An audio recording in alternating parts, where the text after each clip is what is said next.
It was a quiet afternoon when Steven Seagal stepped out of a small cafe on a side street, holding a paper bag of food. The city was busy, but most people walked past each other without looking twice. Near the entrance, sitting against a cold brick wall, was a homeless woman wrapped in an old coat. Her head was lowered, her hands folded neatly in her lap. She wasn't asking for money. She wasn't calling out for help. She was simply there.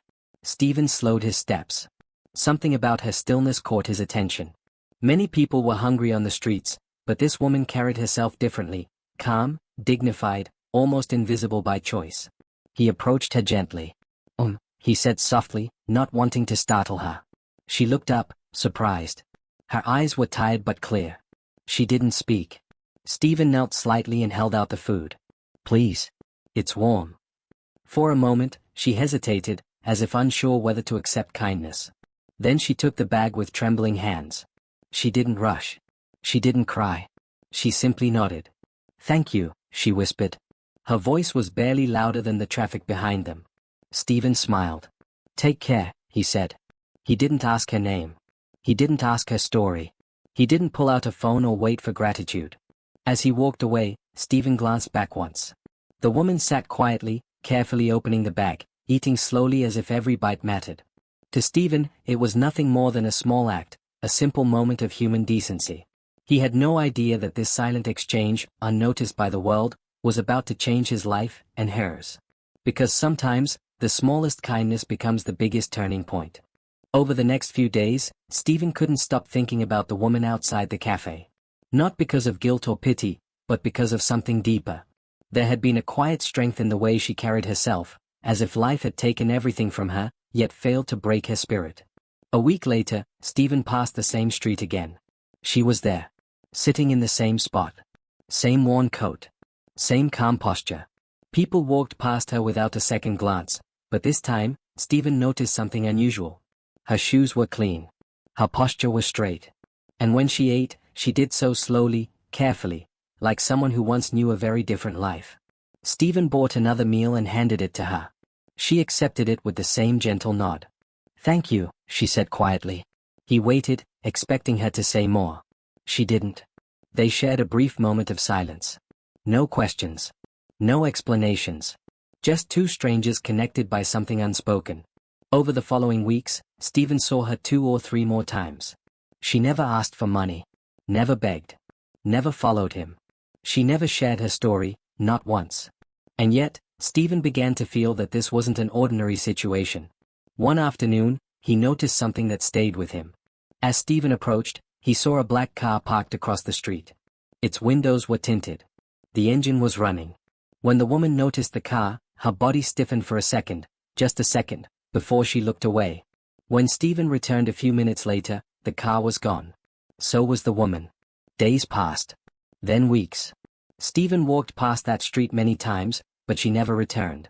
No coat. No quiet nod. No whispered thank you. At first, he told himself she had moved on. Maybe she found shelter. Maybe someone else helped her. But a strange feeling lingered, the sense that her disappearance wasn't random. Steven pushed the thought aside. Life went on. Work, responsibilities, routines. He didn't know it yet. But the silence she left behind was only the beginning. Have you ever helped a stranger without knowing their story? Comment your country and city below. 3 weeks later, early on a quiet morning, Steven Seagal heard a knock at his door. It wasn't rushed. It wasn't aggressive. It was firm, professional. Steven wasn't expecting anyone. He glanced at the clock, then walked toward the door. When he opened it, 2 men stood on the porch wearing tailored suits, their expressions serious and controlled. One held a leather briefcase. The other carried a thick folder sealed with official stamps. "Mr. Steven Seagal?" the taller man asked. "Yes," Steven replied cautiously. "We're attorneys," the man continued, handing him a business card. "We need to speak with you regarding a matter of legal importance." Steven frowned. "Is something wrong?" The lawyers exchanged a brief look. "It concerns a woman you helped a few weeks ago," the second lawyer said. Steven's heartbeat changed instantly. "The homeless woman," the lawyer added carefully. "Outside the cafe."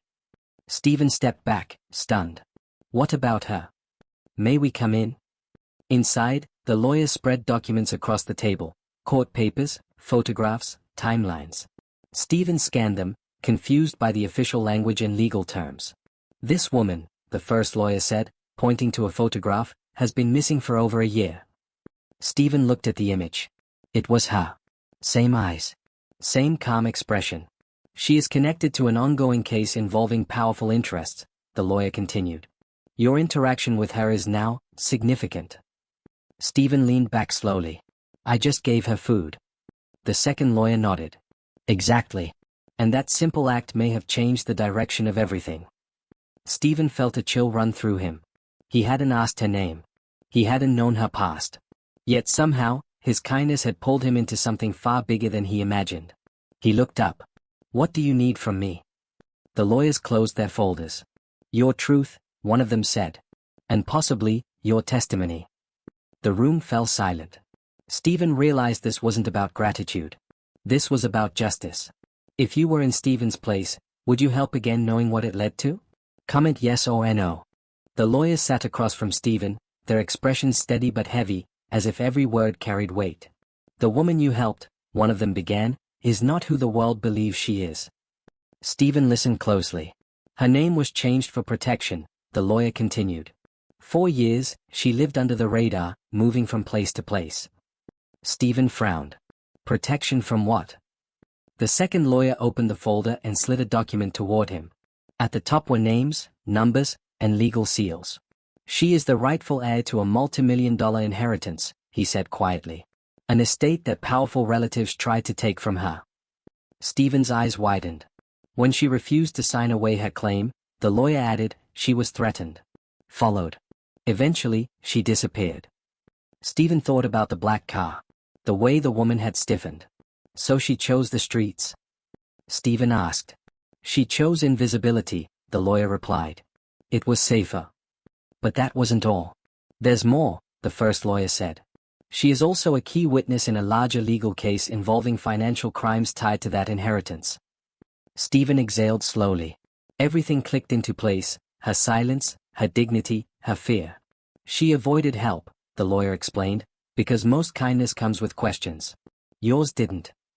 Stephen swallowed. And my role in this? The lawyers leaned forward. Your act of kindness placed her at a specific location on a specific date, one said. It confirms her identity, her condition, and her credibility. Stephen shook his head. I never imagined. That's why it matters, the lawyer said. You didn't know who she was. You treated her as a human being. Stephen stared at the papers, overwhelmed. A simple meal. A quiet thank you. A moment no one noticed. Yet that moment had become a turning point in a case involving millions, and the truth. Stephen finally looked up. Is she safe now? The lawyers nodded. Because of what you did, yes. Stephen sat back, silent. Sometimes, justice begins in the smallest places. And sometimes, it starts with a meal. Stephen sat quietly as the lawyers organized the documents in front of him. The room felt heavier now, as if the truth itself had changed the air. You need to understand, one of the lawyers said, why your involvement is critical. Stephen folded his arms. I didn't witness any crime. I didn't even know her name. That's precisely why this matters, the lawyer replied. He pointed to a timeline printed on the page. 4 months, the opposing side claimed she was hiding assets and living comfortably. They painted her as manipulative, dishonest. Stephen frowned. That wasn't the woman I met. Exactly, the lawyer said. You saw her at her most vulnerable. And you treated her with dignity. The second lawyer added, your statement establishes where she was, how she was living, and how she behaved, without incentive, without expectation. Stephen leaned forward slightly. And that helps her case. It dismantles their narrative, the lawyer said firmly. It proves she wasn't hiding wealth. She was surviving. Stephen thought back to the careful way she accepted the food. The way she never asked for more. She trusted me, Stephen said quietly. She trusted humanity, the lawyer corrected. And your kindness confirmed that trust. The lawyers explained that Stephen's written statement, and possibly his sworn testimony, would validate key dates and contradict false claims made by powerful figures trying to discredit her. Once your name is attached, the lawyer continued, their story collapses. Stephen exhaled slowly. He never wanted attention. Never wanted to be part of a legal battle. "I'll tell the truth," he said at last. "Nothing more. Nothing less." The lawyers nodded. "That's all we're asking," one said. "The truth is strong enough."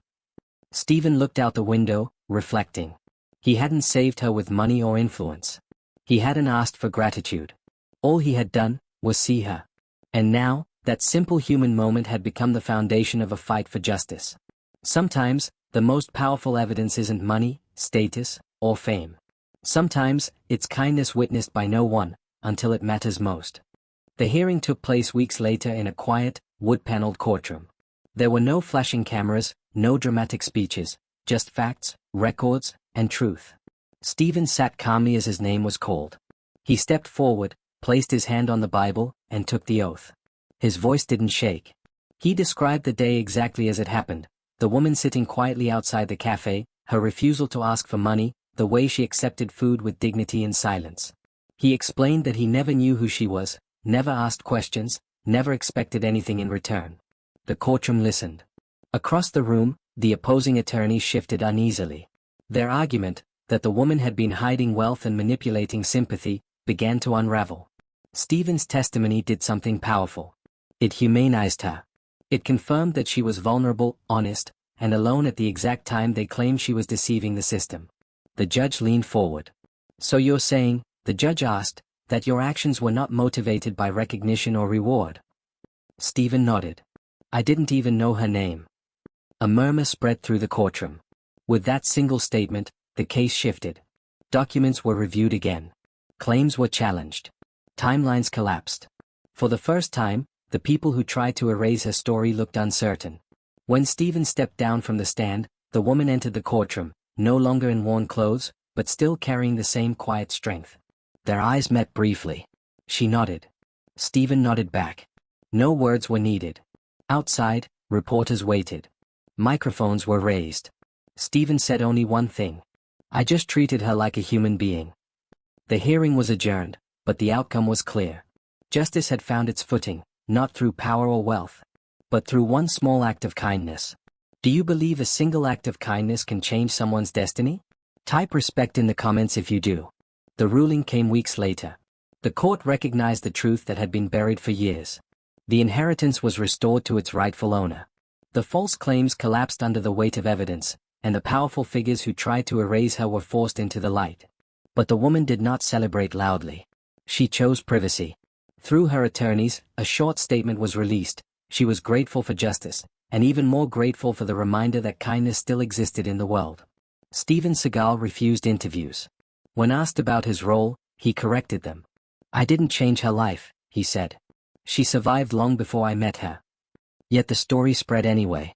People shared the footage of him entering the courthouse. Headlines focused not on money or legal drama, but on one simple truth: a small act of decency had become the turning point of a major case. Weeks later, Stephen received a handwritten letter. No return address. Inside, just a few lines. "You fed me when I felt invisible. You asked for nothing. That reminded me who I was." Stephen read it twice. He never replied. Some things didn't need answers. Life returned to normal, or as normal as it could. But Stephen found himself noticing people more. The ones sitting quietly. The ones ignored. The ones who didn't ask. Because he now understood something deeper. Kindness is not charity. It is recognition. Not long after, a foundation connected to the woman's restored estate quietly funded shelters, legal aid programs, and protection services for people forced into hiding by powerful interests. No names were attached. No publicity followed. Just help. Stephen shared one final thought during a rare appearance. You never know who someone is. You never know what they are carrying. The moment you judge, you might miss the chance to do something that matters. The story slowly faded from headlines, replaced by louder news and faster scandals. But it stayed with people. Because it wasn't about Steven Seagal. It wasn't about money. It wasn't even about the law. It was about a moment. A meal. A nod. A whispered thank you. And proof that sometimes, the smallest kindness returns, not as reward, but as justice. If this story moved you, type respect in the comments and subscribe for more powerful, real-feeling stories like this.